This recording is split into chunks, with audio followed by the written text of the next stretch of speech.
Talvez a dúvida mais frequente de um jovem que deseja ser um pregador é como fazer uma pregação sem ter muitos recursos, sem ter acesso a comentários bíblicos, a dicionários, a enciclopédias, dado a condição financeira de muitos desses jovens não terem para adquirir um material.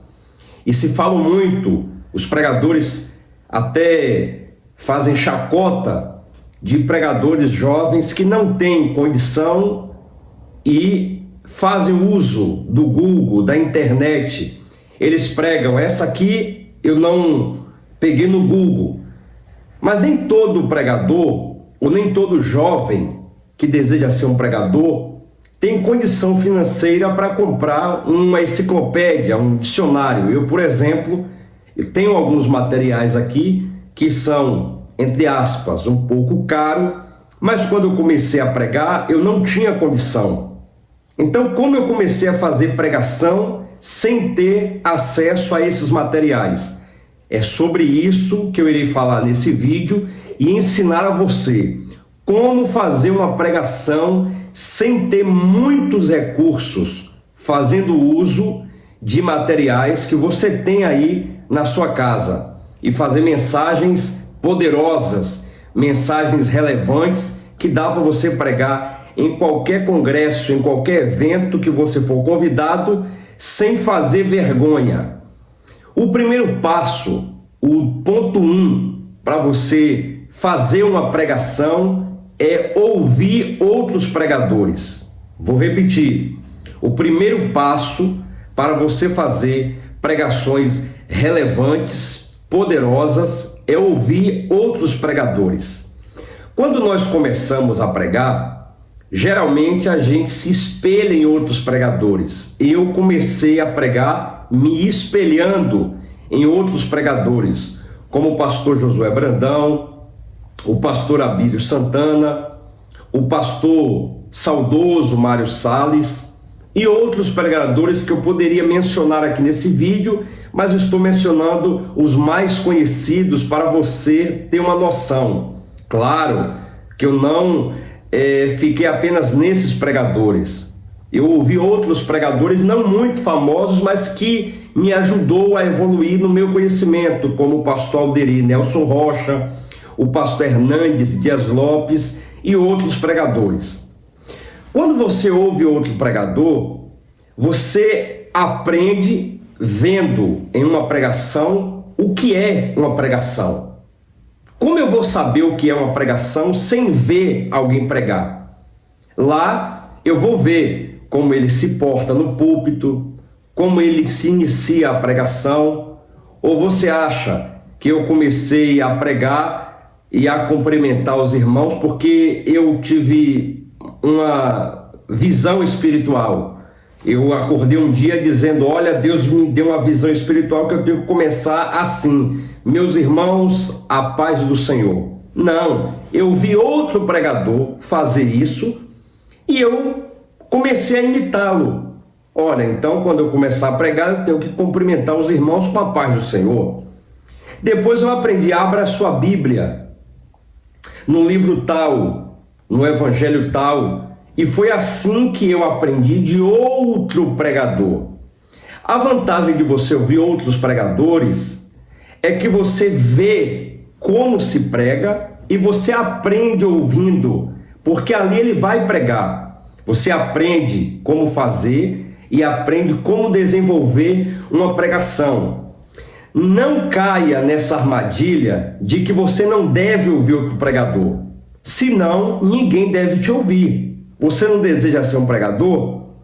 Se você vai pregar, você deseja que outras pessoas lhe ouçam, que outros jovens pregadores lhe ouçam. Como que você não vai ouvir outro pregador e você quer que as pessoas lhe ouçam? Não tem lógica. Você não ouve ninguém, mas você quer que todo mundo lhe ouve. Então você ouve bastante pregação, vai aprendendo a ouvir diversas mensagens. Eu não estou dizendo para você copiar o pregador. Não, e é errado isso, Wellington? Não é errado copiar uma mensagem, pegar um conhecimento ali que Deus deu uma revelação para o pregador, pegar alguma chave ali que você não sabia, pegar, por exemplo, ali alguns gestos. Agora, você imitar do início ao fim outro pregador não é correto, porque você não é papagaio. Deus te chamou para ser águia. Então Deus não te chamou para ser um papagaio, para estar repetindo ali tudo direitinho, até as línguas estranhas do pregador, até o jeito que o pregador faz. Não, você vai ouvir pregação para entender o que é uma pregação. Esse é o ponto 1. O ponto 2, como fazer uma pregação. Você vai conversar com um amigo sobre um texto.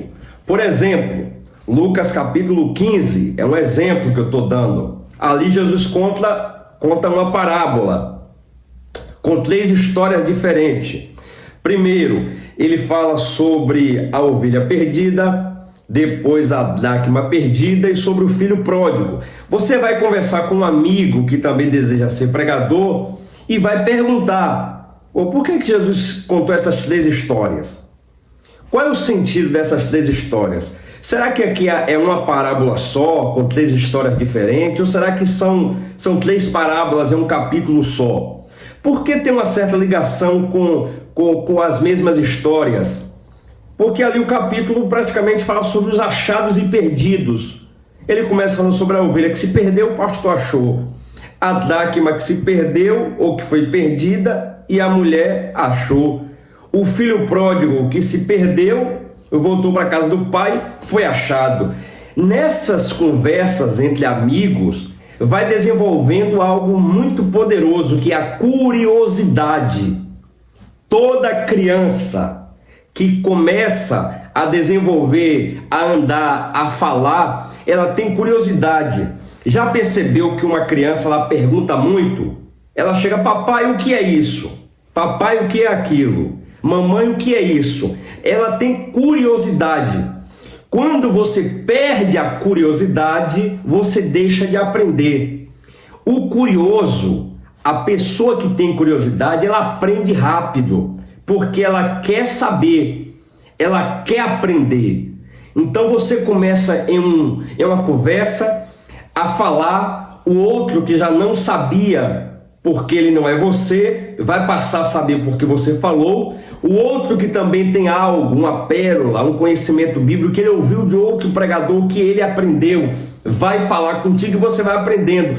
Gera curiosidade, e a curiosidade faz com que você vá buscar. Aí você faz uma pesquisa no Google. Se você não tem condição de um comentário, você faz uma pesquisa ali no Google e você começa a desenvolver o hábito de cavar. Sabe cavar o texto? Eu cavo o texto para procurar do texto a resposta que eu quero. Então você precisa, em segundo lugar, conversar com pessoas, com amigos, sobre aquele texto. Seja o pastor, seja um colega pregador, seja a sua esposa, o seu marido, você vai começar a conversar. E sem ser, claro, radical, sem querer ali, espiritualizar, tipo assim, eu pego um texto e começo, nossa, ixi, isso aqui, meu Deus. Não, rapaz, você tem que ir de forma racional. Sabe por que muitos pregadores eles não aprendem? Eu já vi pregador que ele pega um texto, um versículo, aí ele começa a ler e diz assim: pronto, Deus me deu. Eita varão, não, aqui eu não posso falar, isso aqui é muito forte. Não, é uma pérola aqui que Deus me deu. Rapaz, eu estou todo arrepiado. Ele leu só um texto, ele se limita àquilo, que na verdade para mim é uma empolgação, sabe, é um fanatismo, porque pregação é racional. Você lê o texto com calma, você pergunta o texto, procura saber quem está falando aquilo, para quem falou, tá entendendo? Quem falou a parábola? Jesus. O que tinha na parábola? A dracma perdida, a ovelha perdida, o filho pródigo. Para quem ele falou? Por que ele falou? Quando ele falou? São essas perguntas que você vai cavar. E aí você vai desenvolvendo o conhecimento bíblico em uma conversa com um amigo. Por isso que a conversa do cristão não pode ser uma conversa mundana, uma conversa sobre algo secular. Você perde o seu tempo falando sobre a vida de A, sobre a vida de B, sobre a bolsa de valor, que subiu, que desceu, sobre o presidente que entrou, o presidente que saiu, mas você não fala nada de Bíblia. Então você vai saber só sobre coisa secular. Se você quer aprender a pregar, converse Bíblia com seu amigo. O terceiro ponto, leia uma passagem bíblica e depois tente repetir em voz alta, sozinho. O que é isso? Preste atenção. Eu vou dar um exemplo aqui de um texto. Você vai abrir a sua Bíblia sobre a passagem O Filho da Viúva de Naim. Aí você lê O Filho da Viúva de Naim, lê e depois repete a leitura. E depois, se você quiser novamente, lê mais uma vez. Quanto mais você lê, melhor. Aí você vai tentar memorizar, fecha a Bíblia e começa a falar, a ensaiar. Ora, todo atleta, seja ele que vai correr uma maratona, que vai nadar, que ele luta, o UFC, ele precisa treinar. Se ele não treinar o que ele vai fazer ali, como ele vai correr, como ele vai saltar, como ele vai nadar, na hora ali do vamos ver, na hora da luta, na hora ali que você tem que aparecer para o público, se você não ensaiou antes, você vai, se lutador, vai tomar uma porrada por cima da cara e vai cair. Se você é nadador, você vai ficar para trás, porque você não ensaiou. Assim é um atirador, por exemplo, um atirador esportivo, um policial, um soldado do exército. Ele vai fazer o que? Ele vai ensaiar a pontaria. Todo dia ele está treinando, ele está atirando, ele está ali na hora do vamos ver. Ele é segurança, ele é policial, vamos ver, ele está preparado. Ele sabe quando faltou munição, que ele tem que tirar o carregador, colocar outro. Se uma munição ficou presa ali, sabe? A arma travou, então uma munição ali ficou enganchada, ele sabe como tirar, porque ele ensaiou aquilo. Ele ensaiou. A pregação não é diferente. Você ensaia e você vai errar em casa só. Você vai ler um texto e você vai, rapaz, eu não li correto. Aí você lê novamente e depois você vai lendo. Daqui a pouco você já está lendo o texto fluentemente porque você repetiu, ensaiou várias vezes. Quanto mais você lê, quanto mais leitura, melhor. Depois eu fecho a Bíblia e eu começo a falar o texto. Eu falando o texto, eu vou desenvolver, porque ler é uma coisa, falar é outra coisa. Você está aqui em casa lendo o texto, falando, e quem está me ouvindo aqui sabe o que é isso. Você está ali dizendo, rapaz, a mensagem é essa, eu gravei tudo, chega na hora, meu amigo, dá um branco, e aí agora? Já aconteceu com você isso? Você está com a mensagem toda na mente. Tem gente que sabe falar na mente aqui, ó. Eu sei muito bem como é que eu vou falar, que eu vou cumprimentar meus irmãos, a paz do Senhor. É uma alegria, considerável satisfação, um indizível prazer. Eu estou aqui neste momento transbordando de alegria pelo convite, pela honrosa oportunidade. Quero tecer os meus agradecimentos ao pastor fulano de tal, que me deu essa oportunidade para pregar, e eu gostaria que você nesse exato momento abrisse comigo o texto. Na hora você disse, meus irmãos, a paz do Senhor. E rapaz, e agora? O que quer falar mesmo, rapaz? Meu Deus do céu, o que quer falar? Já aconteceu. E aí quem está lá embaixo fica rindo. Nossa Deus, isso é normal acontecer com qualquer pessoa. Dá um branco na cabeça, porque isso aqui é uma coisa. Você está em casa, você está aqui sozinho, é uma coisa. Quando você vê alguém que você não tem intimidade, olhando para você aqui, ó, tá o pastor lá e chega um pregador conhecido, e o pregador senta lá, o pregador da noite, tá lá começar preparado, ele dá aquela encarada para você assim, ó, vamos ver o que esse cara tem para falar, e você dá um branco, gela. Por isso que tem que ensaiar. Se você ensaia, sai no automático. O que é o automático? Você ensaiou tanto que na hora da pressão o seu corpo já está programado, preparado para o que vai falar. Claro, você não vai se imitar a ser um robô. Eu estou falando apenas de coisas básicas, porque Deus, depois que você ali leu, foi tomado pelo Espírito Santo, você começa a pregar. O pregador, ele vem com a mensagem programada na mente, ensaiada, não tem como, todo pregador faz isso. Não vem dizer que você, eu chego na hora e Jesus fala comigo assim, no meu ouvido, sim, Jesus. Tem pregador que é assim, sim, Jesus, eu estou ouvindo. Eu estou entendendo, eu vou falar. Não, meu pai, tá bom, eu vou falar. Isso. Só Deus falou com ele. Se ele não curte isso, eu já não estou ouvindo ninguém falar. Só Deus falar com esse cara. Mentira pura. Ali é uma encenação que ele criou para fazer parte da mensagem dele. Não cai isso não, que isso aí é conversa fiada. Deus vai lhe preparar, vai lhe dar a mensagem, claro. Você vai ensaiar, senão ninguém lê a Bíblia, senão ninguém estudava, senão não tinha escola bíblica, senão não tinha seminário teológico. Para que então, se Deus fala no pé do ouvido do cara no púlpito? Isso aí é palhaçada, sabe? Com todo respeito a quem fica assim, Jeová, assim, não. Meu Deus do céu, o que é isso? O cara tá dizendo, não, e tem Deus que faz, sabe o quê? Tá aqui, meu Jesus, não, meu pai, eu não vou falar isso não. Mas rapaz, que não vai falar, Deus tá, segundo ele, Deus tá mandando ele falar, ele disse que não vai falar não. É mentira. É mentira, ele não tá ouvindo ninguém ali. Então você usa o seu raciocínio e começa a ensaiar. Ensaiou, pronto. Repete várias vezes o texto, faz a leitura, vai melhorar a sua dicção em voz alta. Leitura em voz alta melhora. Depois você começa a fazer o quê? Ensaiar. No seu quarto, todo atleta ensaia. Na hora da apresentação, então você ensaia. Eu faço muito isso. Eu chego ali na hora da pregação, entendeu? Em casa, meu amigo, na frente do espelho, dentro do meu quarto, eu sozinho, pregando, aleluia, meus irmãos, a palavra de Deus diz, no Evangelho segundo escreveu Mateus, capítulo de... Eu estou em casa ensaiando, na hora que eu vou pregar, eu já sei o versículo sem ler, porque eu ensaiei, está gravado na minha mente.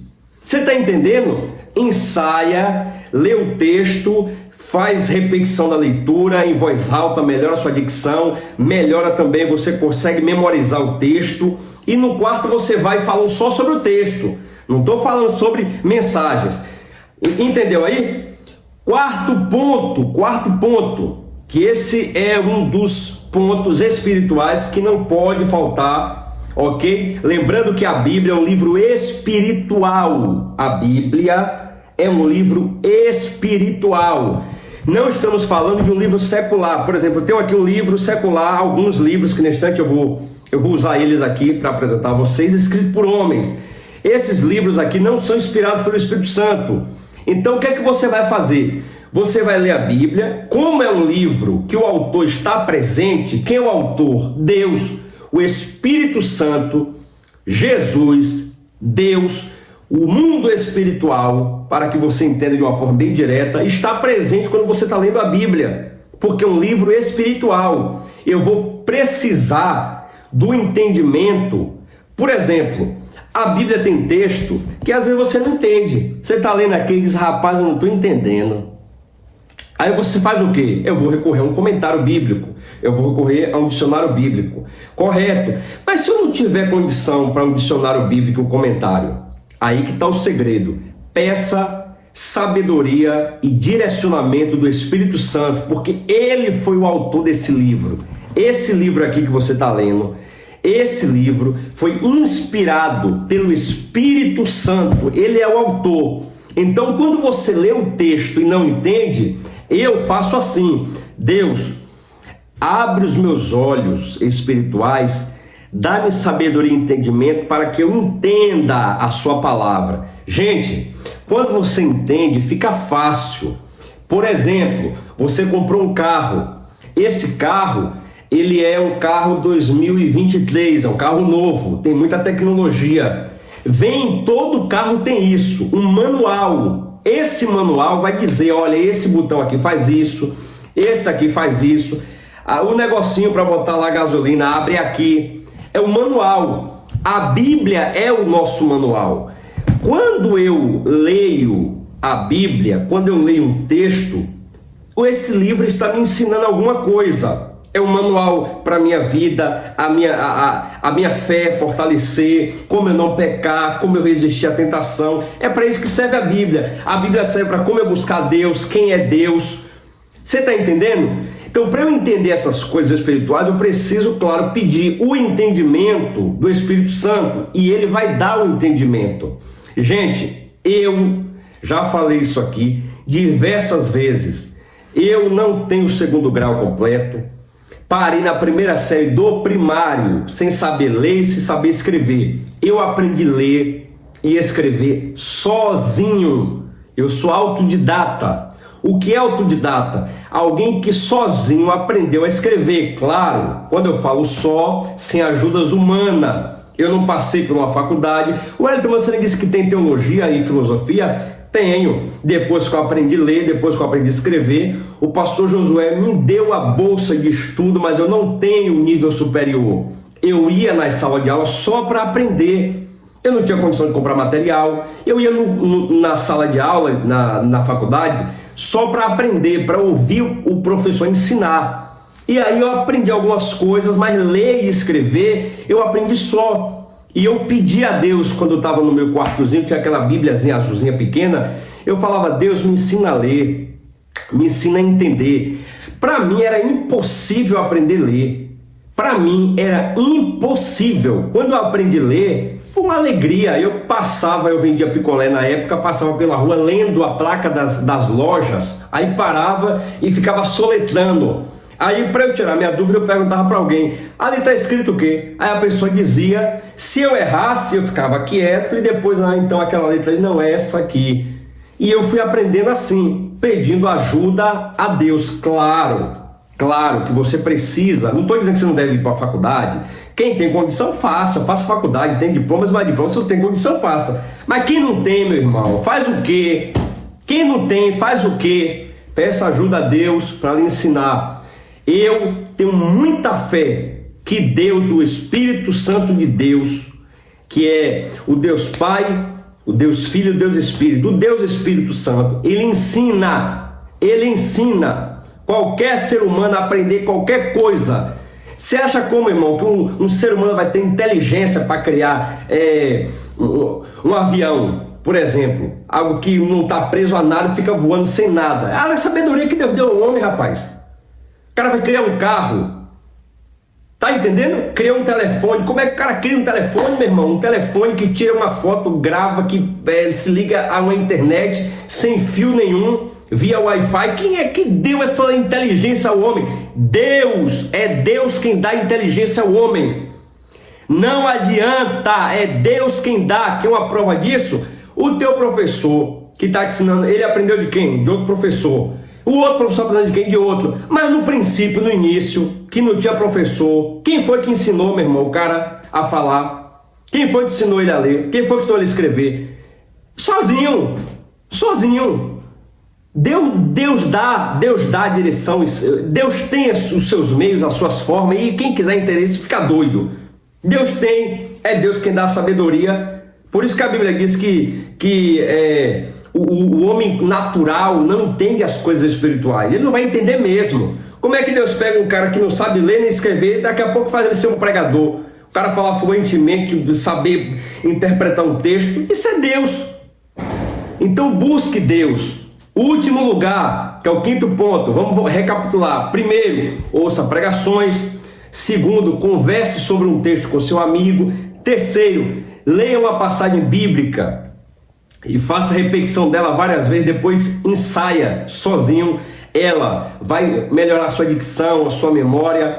Quarto lugar, peça sabedoria ao Espírito Santo de Deus para você entender a palavra dele. E último lugar, e não menos importante, faça um esboço por dia. Isso aqui que me ensinou foi um pastor chamado Lúcio Edson Almeida. Eu fui indicado pelo pastor Romilson Viana, que hoje eu moro em Santa Catarina. Na época eu não tinha lugar para morar. Eu vim de uma família meio complicada financeiramente falando e não tinha lugar para morar. Passei um período na casa do pastor Romilson Viana em Serrinha. Fui indicado pelo meu amigo saudoso Gesivan Dias a conhecer o Romilson. O Romilson me apresentou ao Lúcio Edson e eu fui morar com ele em Fortaleza.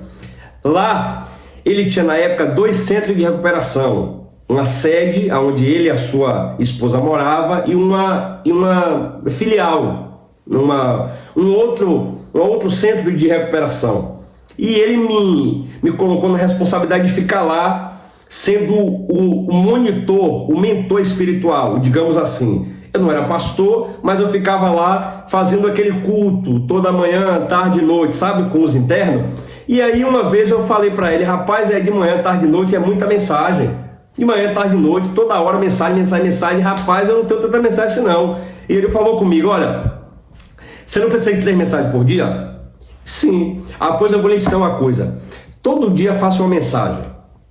Começa a ler de manhã, o mesmo texto leia à tarde, e já entrando à noite ali, você senta e faz um esboço do que você aprendeu, das lições daquele texto. Todo dia eu fazia isso. Hoje eu tenho, meu irmão, se você ver aqui, uma caixa, aqui mesmo, ó. Todos isso aqui são esboço, ó. Tudo isso aqui são esboço. Eu tenho uns 4 cadernos desse, 4, fora os outros que eu já perdi, e uma caixa cheio de papelzinho de anotações, tipo esse aqui, ó. Aqui, ó, uma caixa cheio de papelzinho de anotações como esse. Isso aqui são mensagens que eu fiz, uma por dia. Uma mensagem por dia. Fazendo isso, você vai desenvolver o hábito da leitura, o hábito de fazer pregação. Não se esqueça que tudo é hábito. Você entrou no hábito, já foi. Por exemplo, por que você acorda a tal horário? Porque você entrou no hábito. Se você acordar tarde, você vai ficar acostumado a acordar tarde. Se você acordar cedo, no primeiro dia vai ser meio complicado. Depois no segundo mais ou menos, no terceiro pronto, você já está ali acordando cedo, dormindo cedo, você entrou no hábito. Faça todo dia uma mensagem, entra no hábito de fazer uma pregação por dia. Wellington, mas eu não gostei dessa mensagem, não é para pregar. Você vai fazer de 10 mensagens, 2 ou 1 vai ser ótima. De 10 mensagens, 2 ou 1 vai ser ótima. Parece pouco, né? Mas é melhor do que não ter nenhuma mensagem boa. Então tem cara que só tem 3 pregações. Ele prega a mensagem em um culto, depois ele prega no outro, e ele não deixa gravar não grava não. Grava não, porque eu só tenho 3 mensagens. Ele lê ali aquele texto, ele vai repetindo certinho toda a pregação. Não sei se você conhece alguém assim, eu conheço uns 40. Ele prega exatamente igual, a mesma mensagem em tudo que é lugar. Ele não inova as mensagens, ele fica preso àquilo ali. As 3 pregaçãozinhas dele, pronto, é dele ali, ele pronto, não quer nem gravar, porque se ele gravar, ele já tem que aprender a fazer outra pregação. Então quanto mais mensagem você fazer, melhor. Já teve lugares que eu fiz mensagem em cima do púlpito na hora. Fiz mensagem ali na hora, eu fico ali, não sei se alguém já percebeu que eu levo uma caneta e um caderno e uma Bíblia quando eu vou ao culto, pregando ou não. Eu não vou pregar, e ali no culto o pregador da noite vai pregar. Deixa eu ver se eu tenho aqui algum papel em branco. Tenho aqui, ó, como prova para demonstrar. Tá vendo aqui? Um papel em branco. Eu aprendi a cortar esses papéis e deixar dentro da Bíblia. Aí o pregador tá pregando, eu tô aqui, ó, texto, e eu vou ensinar depois a vocês, tá ligado? Como fazer o esboço. Hoje é só como fazer pregação. Eu tô ali, texto, Mateus tal. Pronto, ponto 1, 2, 3, pronto, primeira lição, segunda. Eu faço essas anotações. Pra quê, Wellington? Pra eu pregar, lógico. Eu vou fazer pra quê? Pra jogar fora? Fazer pra pregar. A mensagem não é do pregador não, irmão. A mensagem é de Deus, é de Jesus. Ninguém vai me dizer, a mensagem é minha, não. Todas as mensagens que eu fiz, foi Deus que me deu. Então essa mensagem é de Deus, a Bíblia é de Deus. Eu posso botar ali alguma coisa, alguma lição que eu passei na vida, que eu aprendi, mas a pregação, tudo que está na Bíblia é do autor Jeová. Então eu pego essas mensagens que Deus deu para outro pregador, e se cair na minha graça, eu gostar, eu prego ela. Como já pregaram mensagem que Deus me deu, e eu não vejo problema nenhum, entendeu? Você copiar uma mensagem e pregar, claro, você vai mudar algumas coisas, vai colocar no seu estilo, entendeu? Você não vai, como eu falei no início, você não é um papagaio para estar repetindo tudo que o cara falou. Deu para entender aí? Então, hoje eu ensinei a vocês como fazer uma pregação. como fazer uma pregação. Se possível, volte o vídeo, faça essas anotações no papel, começa por agora. Volta o vídeo, pausa o vídeo, vai vendo ali alguns pontos que Deus vai lhe usar. Deus abençoe a todos, um abraço e até o próximo vídeo. Fui!